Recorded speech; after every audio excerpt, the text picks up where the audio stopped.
Halo semuanya, selamat datang di channel Auto Driver. Subaru is back dan akhirnya tanggal 18 Mei ini mereka menjual produk pertamanya kembali di tanah air setelah berapa? 6-7 tahun vakum di Indonesia, dan ini adalah produk pertama yang resmi kembali dijual oleh Subaru Indonesia, Plaza Subaru, dan ini adalah Subaru Forester.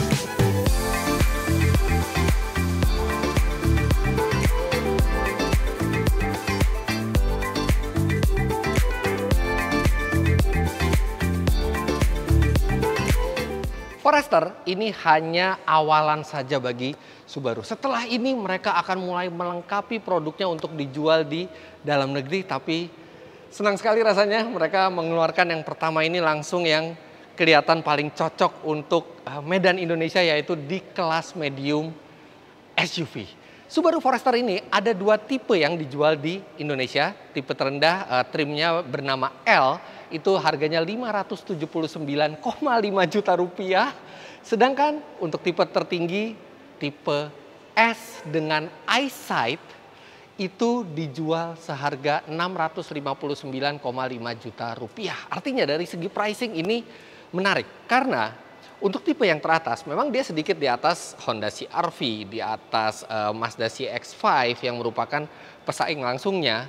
Sedangkan untuk di tipe yang tanpa EyeSight itu adalah fitur radar dari Subaru, itu harganya bahkan di bawah kompetitornya. Padahal seperti layaknya Subaru lainnya, kecuali BRZ, mobil ini satu-satunya di kelasnya yang memakai sistem symmetrical all-wheel drive.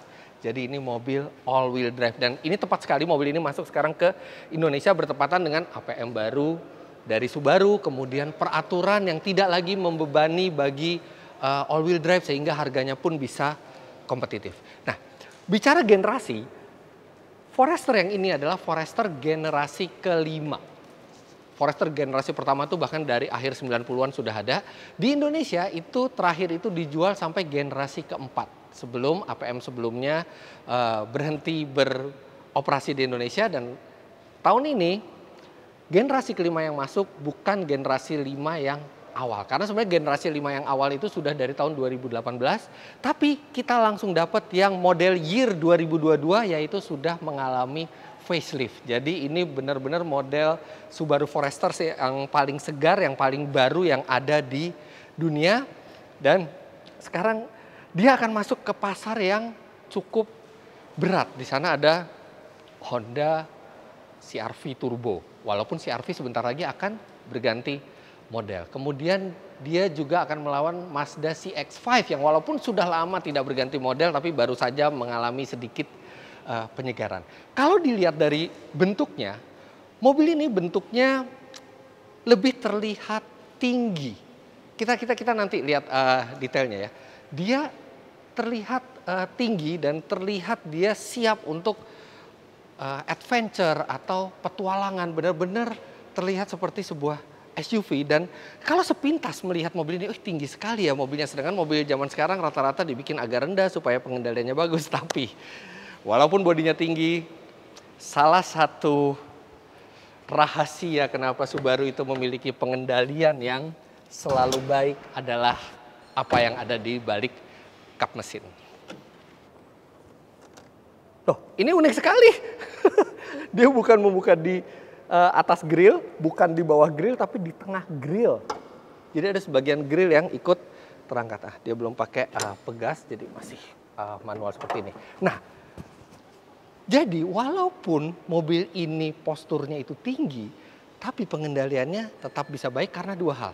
Yang satu, menggunakan Subaru Global Platform yang baru, yang lebih rigid, yang selain itu juga interchangeable parts-nya lebih banyak sehingga proses produksinya lebih efisien. Dan kedua, kenapa mobil ini bisa memiliki pengendalian yang diklaim baik, nanti kita akan coba, karena dia menggunakan mesin boxer.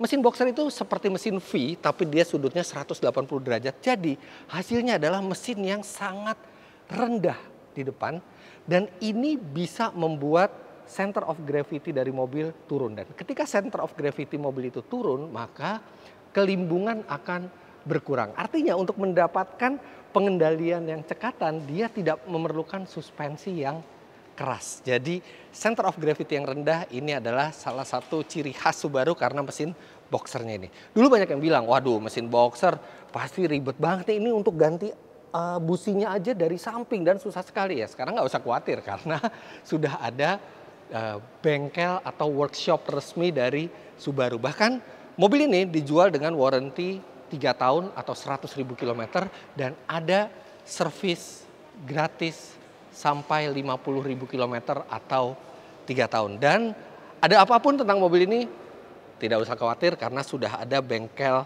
resminya dengan special tools yang dibutuhkan untuk merawat mobil ini. Mesinnya sendiri untuk pasar Indonesia menggunakan mesin 2000 cc 4 silinder dengan tenaga 152 PS dan torsi 196 Nm. Bukan tenaga yang terbesar di kelasnya, tapi dengan penggerak all-wheel drive maka penyaluran tenaganya akan sangat efisien dan memberikan traksi yang baik. 0 sampai 100 km per jam sendiri diklaim tuntas dalam 10,3 detik dengan transmisi CVT yang menyalurkan tenaga serta torsi itu bukan ke roda depan tapi ke 4 roda. Jadi karena ini facelift, ada perubahan yang cukup drastis di bentuk lampunya, bentuk grillnya, bentuk bumpernya, velgnya. Tapi karena kita tidak mendapatkan yang sebelum facelift ya udah. Jadi kita tidak usah berbicara perbedaannya. Yang jelas mobil ini terlihat gagah dengan paduan piano black serta ada hitam metalik di sini, kemudian juga ada warna doff di sini. Dan mobil ini bukan hanya terlihat gagah, tapi kalau kita ke kolong dia sudah dilengkapi dengan pelindung di bawah itu, bahkan sampai belakang pelindungnya. Jadi ada bagian yang memang benar-benar totally flat. Itu satu sisi itu memperbaiki aerodinamika, walaupun kalau kita nggak ngebut-ngebut amat sebenarnya nggak ngaruh-ngaruh banget. Tapi yang jelas dia akan melindungi bagian bawah mobil, bagian yang vital-vital di sini dari plastik yang lumayan keras. Kemudian lampu ini sudah LED dan lampu ini bisa mengikuti gerakan setir. Jadi kalau Subaru itu menyebutnya sebagai steering responsive headlight. Jadi ini LED dan dia bisa belok-belok. Kemudian ini ada fog lamp-nya. Dan kalau kita lihat ke samping sini, untuk tipe yang S dengan EyeSight, dia sudah menggunakan velg two-tone 18 inci. Sedangkan untuk yang L itu velgnya 17 inci. 18 ini terlihat proporsional, bentuknya juga kekinian velgnya. Aduh, dan logonya ini dong, logo besar di depan dan logo di velg nih. Logo yang spesial gitu. Memang Subaru itu merek Jepang, tapi ada sesuatu yang spesial dari Subaru. Terutama memang sejak tahun 90-an ketika mereka itu aktif di World Rally Championship, Subaru itu terasa lebih apa ya? Lebih sporty, lebih niche, lebih spesial dibandingkan merek Jepang lain. Karena Subaru ya, seperti saya bilang, mesin boxer, symmetrical all-wheel drive itu ada di semua tipe kecuali di BRZ penggerak belakang. Kemudian ini ornamen-ornamen di samping, di side skirt itu juga berbeda antara yang L dan ES. Serta kalau yang L, dia spionnya ini sewarna body. Sedangkan untuk yang di tipe lebih tinggi dia warnanya silver. Dan ada yang unik di sini, di spion kiri ini ada kamera. Tapi kamera ini bukan bagian dari kamera 360 karena mobil ini belum menggunakan kamera 360, tapi kamera ini untuk melihat posisi ban depan kiri. Jadi kalau kita off-road, kita bisa melihat posisi ban itu di mana. Sebenarnya kalau kita parkir pun bisa, karena kalau di sebelah kiri kita mau parkir takut mentrok trotoar atau enggak, ini bisa dengan kamera ini. Di kanan tidak ada, karena kalau kanan kita bisa langsung ngeliat. Oke, di sini ada roof rail, dan yang unik adalah di bagian belakang ini ada injakan untuk kita. Memang space yang didedikasikan untuk kita injak di sini. Jadi kalau kita pasang roof box gitu ya, di sini kita bisa dengan mudah karena udah ada tempat yang memang khusus untuk diinjak. Kelihatan banget mobil ini siap untuk adventure. Dan ini wah, sunroofnya besar sekali. Ini lebih besar dari ukuran sunroof normal, tidak sampai sebesar panoramic roof, tapi ini sunroof yang sangat besar. Nanti kita ke dalamnya, tapi kita sekarang ke bagian belakang dulu. Nah, ini spoilernya terintegrasi, integrated rear spoiler besar. Nggak apa-apa, Subaru pakai spoiler itu pantas karena memang apa ya, nafasnya itu adalah nafas sport dan adventure. Di sini sebenarnya ada tulisan yang agak percuma, symmetrical all-wheel drive. Kalau penggemar Subaru atau penggemar mobil mesti udah tahu semua Subaru itu all-wheel drive. Tapi ya ini mungkin untuk orang yang belum tahu, diberitahu di sini bahwa ini mobil spesial loh, all-wheel drive. Kemudian lampunya C-shape, jadi ini mengikuti bentuk dari DRL di depan. Walaupun yang di depan sudah LED, tapi yang di belakang masih belum LED.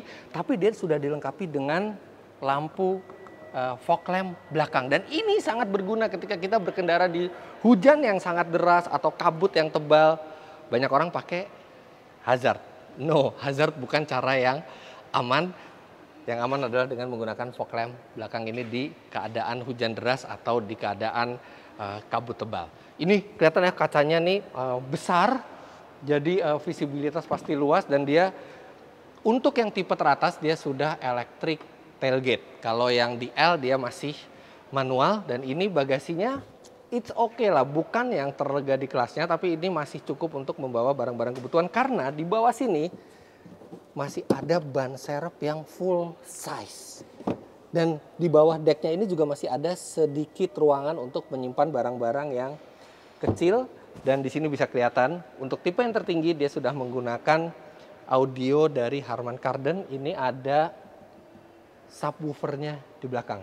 Nah, kalau kita masih kurang besar barangnya, ini kita dengan mudah kita tinggal tarik tuas, dia akan melepas penguncinya dan sudah ada pernya, udah spring loaded, jadi dia bisa langsung melipat sendiri secara praktis. Ini juga ada partisi yang rasanya terasa mahal ya partisinya.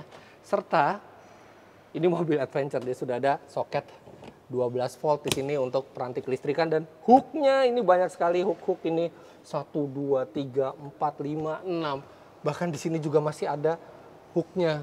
Di sini juga ada. Nah, ini jadi kita memiliki fleksibilitas untuk mengikat barang-barang kita sesuai dengan posisi dan bentuk barang kita. Ini mobil dengan hook di bagasi yang terbanyak yang pernah saya lihat.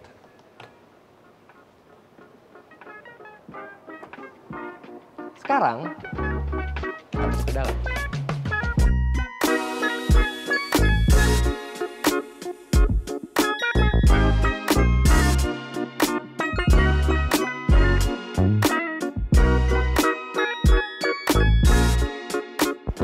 Nah, ini bangkunya udah dilipat lagi. Aziz, thank you udah ngelipetin, udah negakin lagi. Tapi kalau tadi bangkunya masih kondisi terlipat, itu kapasitas bagasi itu bisa sampai 1.700 liter. Sedangkan kalau tegak seperti ini, dia bisa 500 liter di belakang. Oke, sebelum saya masuk, ini pintu ini ada yang cukup unik. Satu, dia membukanya hampir 90 derajat. Dan ini yang tidak ada di semua mobil. Tidak semua mobil punya. Ini ada besi yang cukup menonjol di pintu, dan di sini juga ada dudukan besi itu. Dan ini fungsinya adalah untuk lebih menjaga posisi pintu ketika mobil terjadi tabrakan. Jadi lebih memperbesar kemungkinan pintu itu bisa dibuka walaupun mengalami tabrakan yang parah dibandingkan kalau tidak ada penjaganya seperti ini. Ini fitur simple tapi bisa berguna ketika mobil itu ditabrak parah dan pintu besar kemungkinan masih bisa dibuka. Oke, saya akan masuk. Ini saya udah style dulu posisi duduk saya. Ini posisi berkendara ideal saya. Saya tingginya 177 cm dan wow, ini lega sekali. Dan memang Subaru mengklaim bahwa Forester generasi kelima ini adalah Forester yang paling luas dibandingkan generasi-generasi sebelumnya, dan ini benar luas sekali. Dan joknya ini cukup tinggi, jadi paha saya juga tertopang dengan baik, serta dia masih bisa reclining, jadi bisa tegak. Nah, ayo ini yang paling tegak, sedangkan kalau yang paling rebah, it's okay, enak, santai. Dan di sini ada armrest, serta ada 2 buah USB-C slot, USB slot biasa, bukan USB-C. USB slot, dan ada ventilasi AC 2 buah di sini. Serta kulitnya ini kulit Nappa leather. Jadi ini benar-benar kulit asli yang kualitasnya bagus, dan memang sih ada material keras ya di sini. Tapi di sini empuk lagi, di sini juga empuk, dan ini terasa sangat solid. Tapi kita bisa lihat build quality yang solid itu di depan.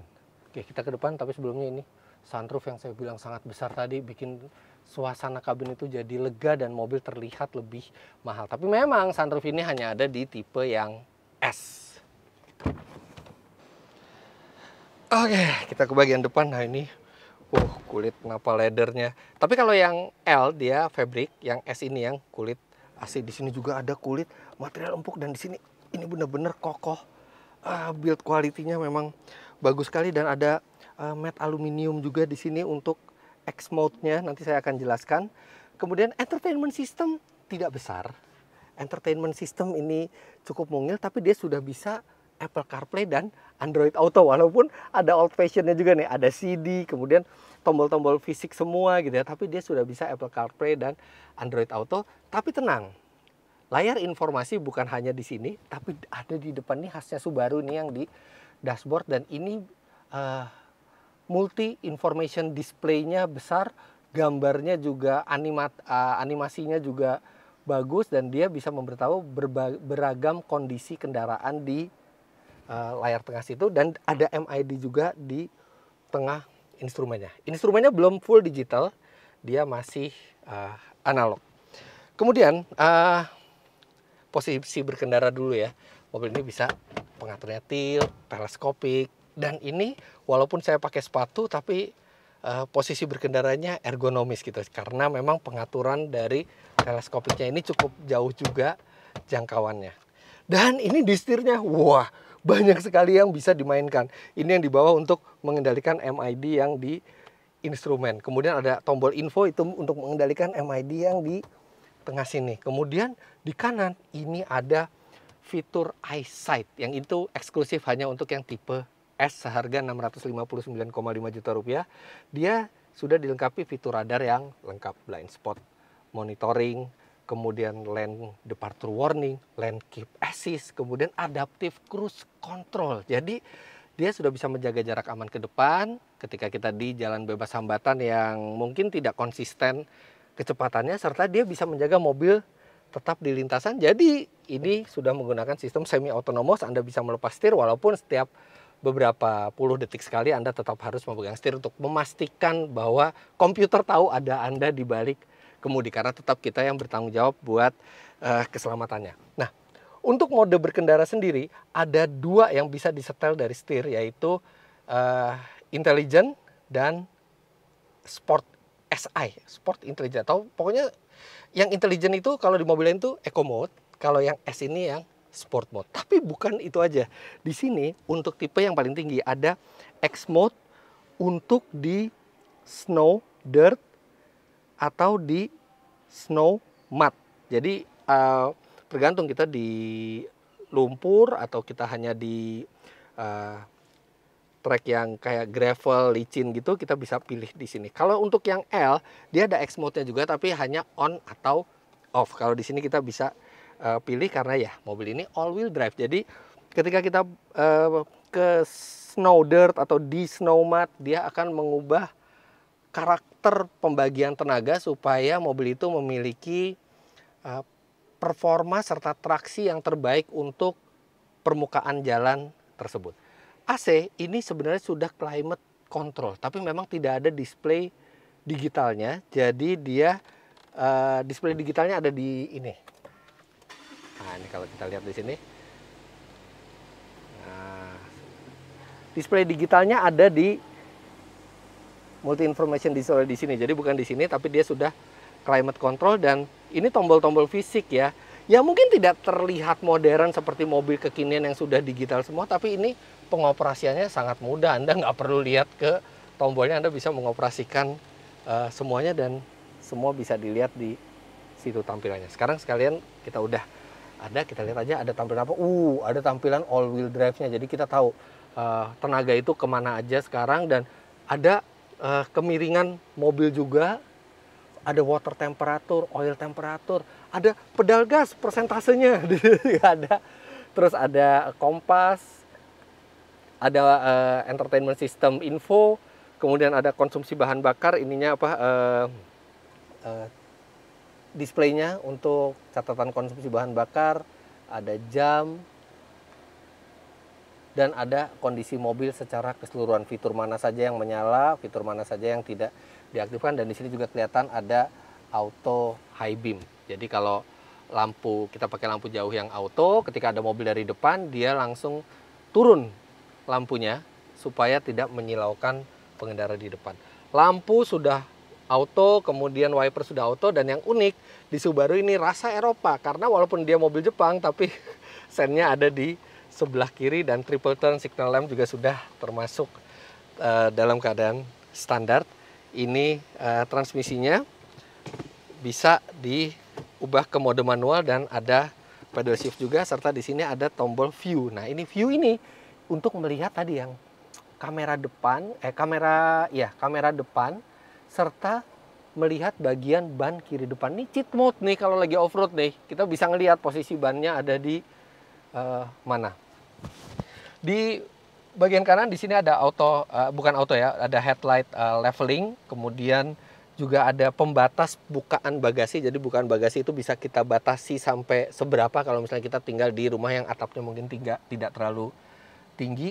Dan untuk mematikan atau mengaktifkan fitur radar, ini ada tombol 2 di atas ini. Ini ada tempat buat kacamata hitam, dan lampu juga ini sudah putih. Dan ini yang menarik, jadi sun visor-nya ada extendernya. Jadi bisa extended seperti ini. Jadi kalau ada matahari di tengah, wah kok nggak bisa ketutup. Nah, ini bisa ditutup pakai extendernya ini. Oke, cuman ya saya sebenarnya lebih prefer kalau ini warnanya gelap ya, karena kan ini kan mobil adventure ya, kali-kali bisa kotor. Tapi ya nggak apa-apa kan, kalau pakai Subaru udah all wheel drive, mestinya Anda nggak perlu keluar berkotor-kotor. Jok elektrik ini sudah ada di semua tipe dengan memori juga, dan ini kualitas tombol-tombolnya memang bagus. Nah, di sini paduan, ini ada material empuk, ada material keras. Tapi material kerasnya tidak terlihat murahan. Di sini material empuk lagi, napa leather lagi, dan di sini ada armrest. Secara overall posisi berkendaranya menyenangkan, dan tombol-tombolnya fungsional, gampang untuk dijangkau. Tapi yang saya ingin tahu adalah bagaimana rasa berkendaranya. Dan ini all wheel drive. Masa kita berkendara cuman di aspal, jadi kita harus bawa ke tanah juga. Dan terima kasih Subaru Indonesia. Sebelum launching saya sudah diizinkan bertemu mobil ini. Bahkan hari ini sekitar seminggu kali ya sebelum launching, itu akan menjadi unit Subaru Forester pertama yang keluar ke jalanan Indonesia tanpa ada stiker kamuflase apapun. Oke, tapi ini mobil showroom. Kita ganti dulu ke mobil yang hitam. Let's go.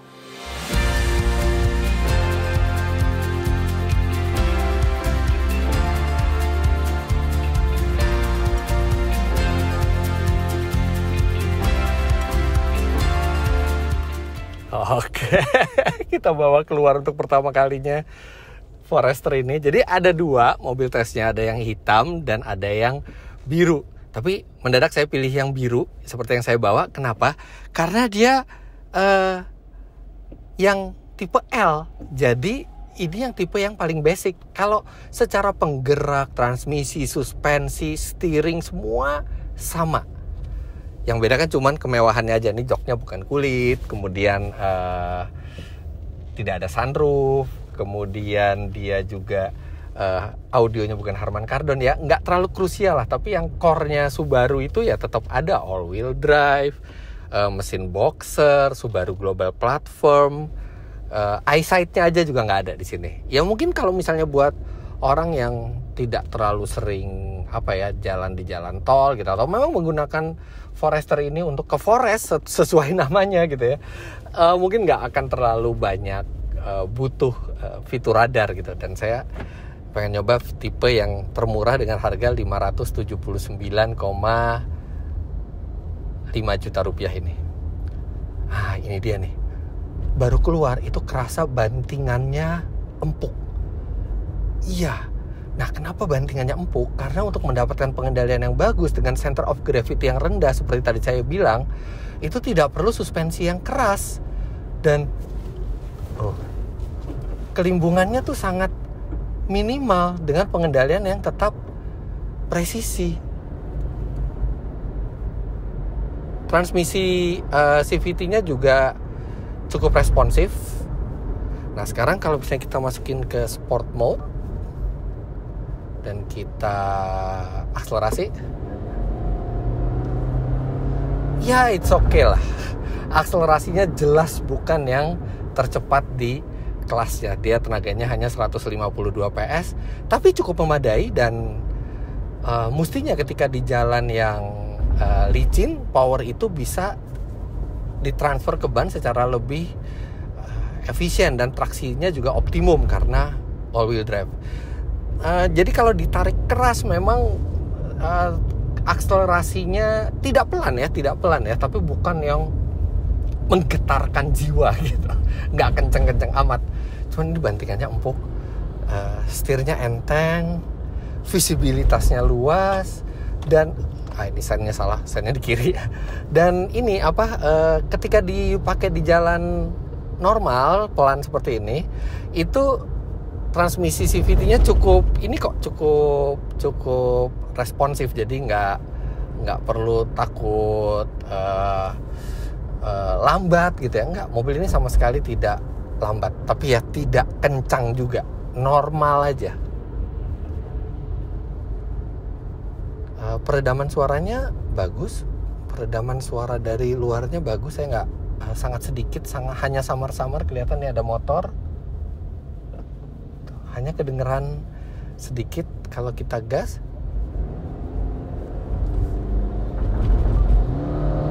Mesin pasti masuklah suara mesin, tapi juga nggak sampai mengganggu. Jadi peredamannya ini cukup baik. Nah, untuk konsumsi bahan bakar saya nggak bisa tes langsung karena ini adalah test drive yang jarak dekat, hanya beberapa jam saya mencoba mobil ini. Tapi kalau klaim dari Subaru di rute kombinasi itu sekitar 1.14. Tapi ya nanti kita akan tes ketika kita udah bisa pinjam mobil ini dalam jangka yang panjang. Nah, sekarang yang menarik, saya diizinin bawa ke tanah mobil ini. Oke, kita langsung jalankan mobil ini ke trek tanah karena ya ini keunggulannya dia dibandingkan kompetitor lainnya, all wheel drive. Oke, kita akan ke daerah Pagedangan ya, bisa off road ringan di sana. Dan ini mobil sudah dilengkapi dengan auto hold, automatic vehicle hold. Jadi kalau macet kayak gini ya udah nggak usah injek rem, dia akan ngerem sendiri. Kalau jalan tinggal nanti digas lagi.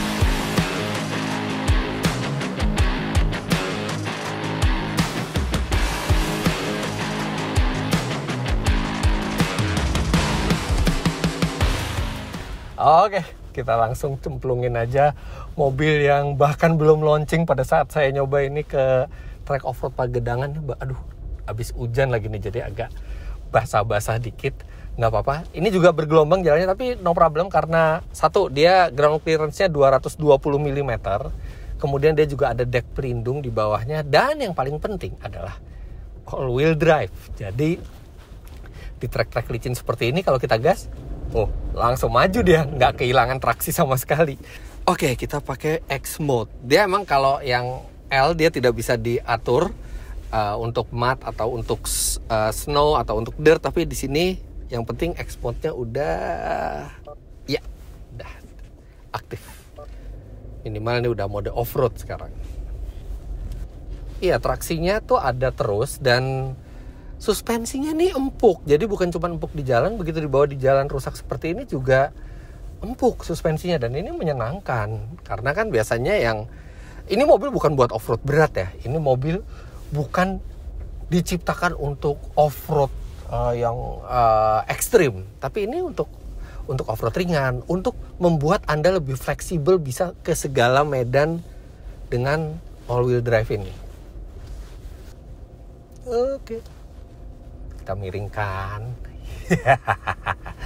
nggak takut miring karena mobil ini center of gravity-nya tuh rendah gitu. Jadi butuh sangat miring sampai mobil ini kebalik, lebih stabil, lebih pede lah bawa ini ke tanah. Nah, ini ada tanjakan yang biasanya itu cuman mobil off-road yang saya bawa ke tanjakan ini karena sangat terjal tanjakannya. Dan ini kalau two wheel drive sih definitely nggak bakal bisa naik. Definitely. Karena pasti cuman spin aja. Tapi kita coba kalau pakai ini seperti apa? Mau apa enggak? Enggak mentok depan.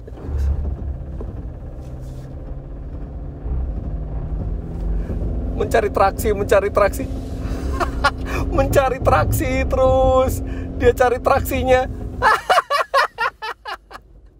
Emang bukan seperti mobil off-road yang bisa langsung naik, tapi komputernya tuh mencari traksi ban tersebut sampai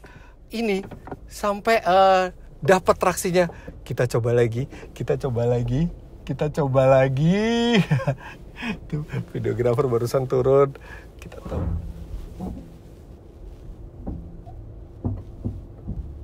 Oh, kalau turun ditahan. Oh, dia ada hill descent control juga.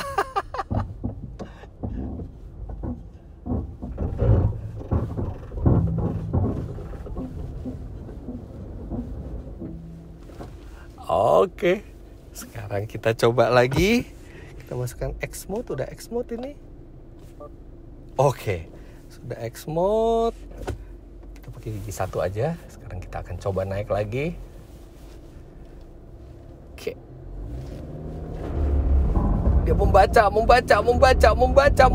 mencari roda yang traksinya masih bisa ditambah. Dicari terus sama komputernya. Dicari terus. Akhirnya bisa.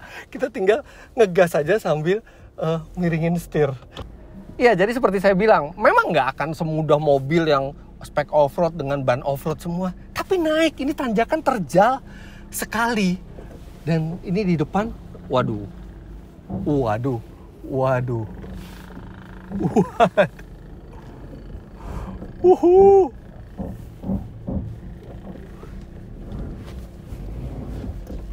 Bisa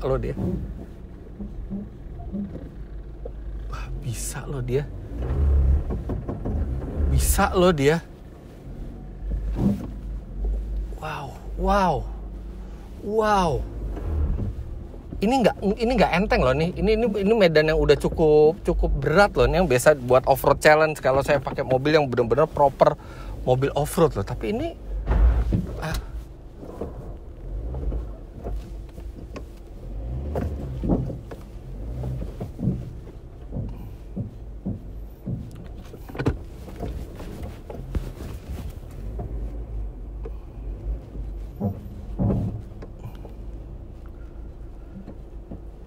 Oke, kita sekarang jalan ke sana aja. Kita ambil jalur miring.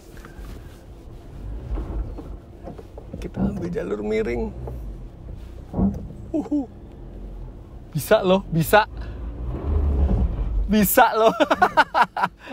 Dan ini nggak takut miring ya karena center of gravity-nya rendah. Oke, kita ke depan. Waduh.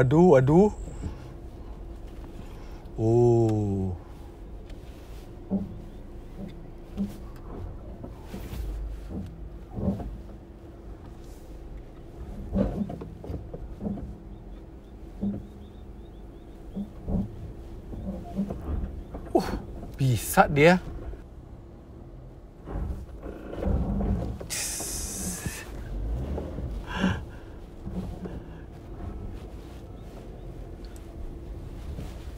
Oke. Waduh.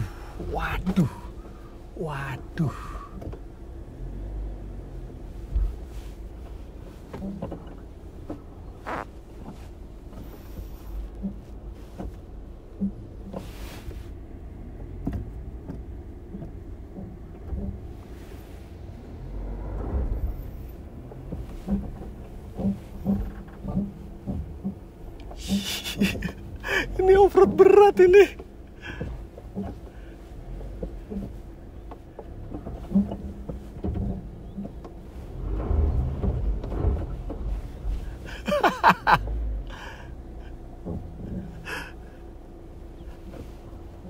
Ini bukan off-road ringan ini.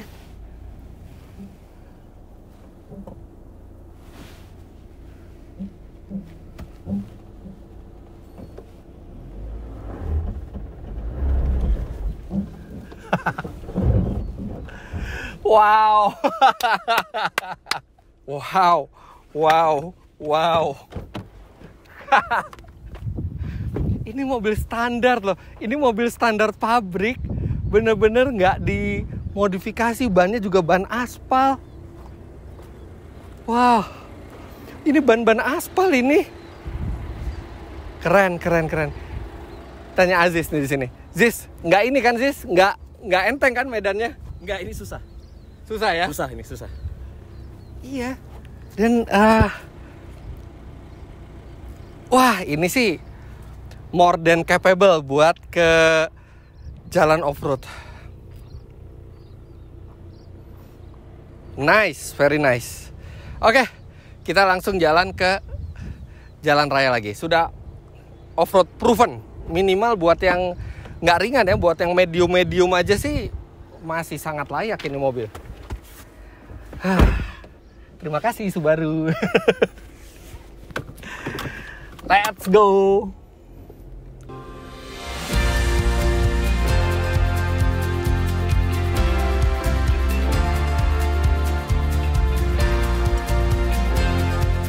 Ya, secara capability di jalan off-road jelas mobil ini lebih tangguh dibandingkan kompetitornya yang monokok ya. Kalau leather frame ini nggak termasuk kelas ini soalnya. Ya karena dia all wheel drive, jadi traksinya optimal. Dan mungkin ada bertanya-tanya, kalau kita jarang off-road sebenarnya untuk apa sih all wheel drive itu? All wheel drive itu bukan hanya untuk off-road. Jika sistemnya seperti yang di Subaru ini, bahkan sebenarnya dia lebih untuk memastikan traksi yang optimal di segala kondisi jalan, sampai jalan licin sekalipun. Karena banyak kejadian misalnya melintir atau lepas kendali, itu karena memang roda kehilangan traksi atau overpower di salah satu ban. Memang ada traction control, ada stability control, tapi dengan all wheel drive penyaluran tenaga tuh lebih rata ke 4 roda, jadi traksi pun lebih optimal dan Anda lebih percaya diri berkendara di medan apa saja. Jadi begitu, seneng banget bisa nyoba Subaru Forester untuk pertama kalinya. Nanti saya akan coba lagi di rute yang lebih jauh, pengetesan jangka panjang untuk dapat semua impresinya, apa saja kelebihannya, apa saja kelemahannya, dan bagaimana impresinya dipakai berjalan jauh. Jangan lupa Anda klik like bila menyukai video ini, komentar di bawah, dan subscribe ke channel Auto Driver jika Anda belum. Main-main ke website kami di www.autodriver.com serta download aplikasi kami Auto Driver di Google Play Store. Terima kasih banyak Anda sudah menyaksikan. Sampai jumpa di video selanjutnya. Bye-bye.